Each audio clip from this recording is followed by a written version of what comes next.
avant que l'enfant paraisse. Éditorial de La Nation du 26 décembre 2025 par Félicien Monnier. Il est impossible de réellement se préparer à la venue d'un premier enfant.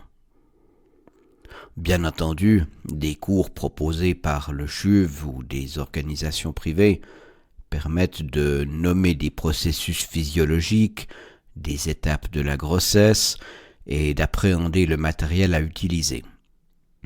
Les mères, dont certaines ont déjà ce regard dirigé vers l'intérieur, y partagent facilement leurs états émotionnels et physiques. Espérant peut-être dissiper un sentiment de perte de maîtrise, les pères se donnent bonne contenance. L'un d'eux dédramatise. Si cela se passait trop mal, l'humanité n'aurait jamais survécu. Alors, imaginez aujourd'hui qu'on accouche à l'hôpital plutôt qu'au coin d'une grotte. Son épouse n'est qu'à moitié convaincue.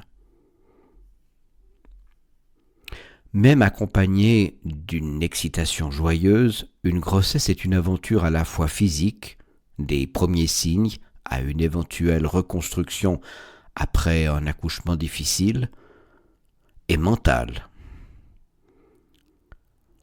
On peut ne pas être assez de deux et les mères célibataires témoignent d'un courage admirable. Cette aventure dépassera rapidement le cercle familial. Le monitoring technologique de la mère et de l'enfant préfigure le maurassien cercle de rapides actions prévenantes qui entourera le petit citoyen. Notre société du risque zéro n'hésite pas à mobiliser à cette fin un colossal arsenal technologique. Ce que vous voyez battre à l'écran sur 20 cm, monsieur, c'est son cœur. En vrai, il a la taille d'un quart de grain de riz. Madame, les 2 ventricules sont parfaits. Alors, guette la surinformation. Mais que faire en cas de problème réel ? Très peu de parents, nous en fûmes, sortant à peine d'une interminable adolescence, sont préparés à se poser les questions difficiles. Cette indissociabilité du corps et de l'âme prend de l'épaisseur lorsqu'elle entre en résonance avec la société tout entière, ses structures mentales et ses penchants idéologiques.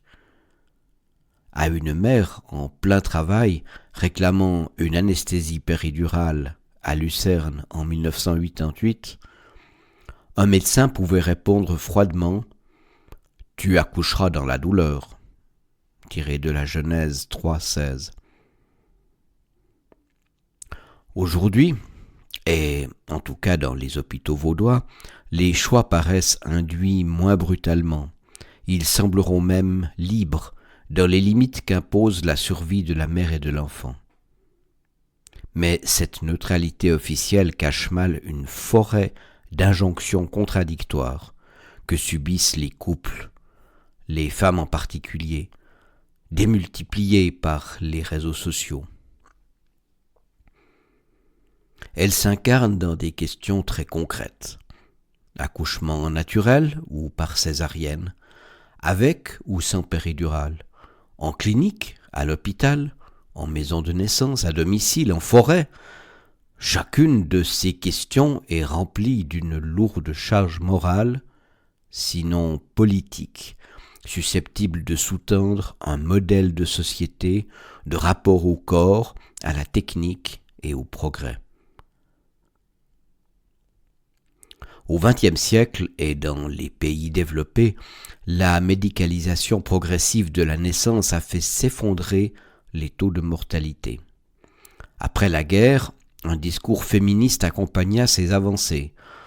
L'accouchement par césarienne et l'alimentation du bébé au lait artificiel étaient vus comme une libération de la femme des souffrances de la naissance et de sa réduction au rôle de nourrice.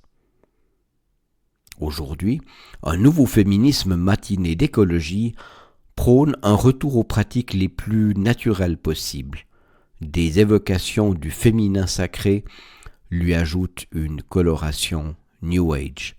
Elles rejoindront des préoccupations plus traditionnalistes. Certaines approches, sans doute marquées par une hypermédicalisation dont nous sommes revenus, dépeignent le monde hospitalier comme un enfer. La sociologie woke s'en mêle et dénonce toute intervention médicale un peu dirigiste comme une violence obstétricale. Le chirurgien français Michel Audin, 1930-2005, très lu dans les milieux éduqués, père de la réhabilitation de la naissance dite physiologique, n'hésitait pas à établir un corollaire historique entre l'industrialisation de l'agriculture et la médicalisation de l'accouchement.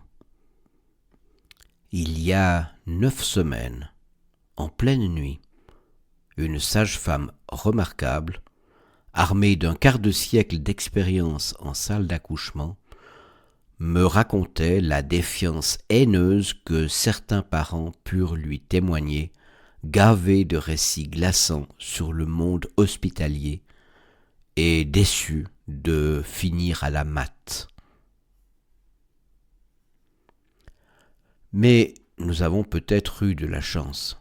Sur un lit de la maternité du CHUV, un nouveau-né dans les bras, une mère éreintée mais en forme, a une pensée pour ces Nigériennes dont elle soigna jadis au cœur du désert certains des 12 enfants que les mœurs du Sahel leur demandent d'accoucher en silence. À la fin, une naissance est une histoire d'universel et de particulier, dans l'espace et dans le temps. Avec un peu d'avance, nous retrouvons le message de la crèche, la venue au monde d'un petit enfant pour le salut de tous. Joyeux Noël!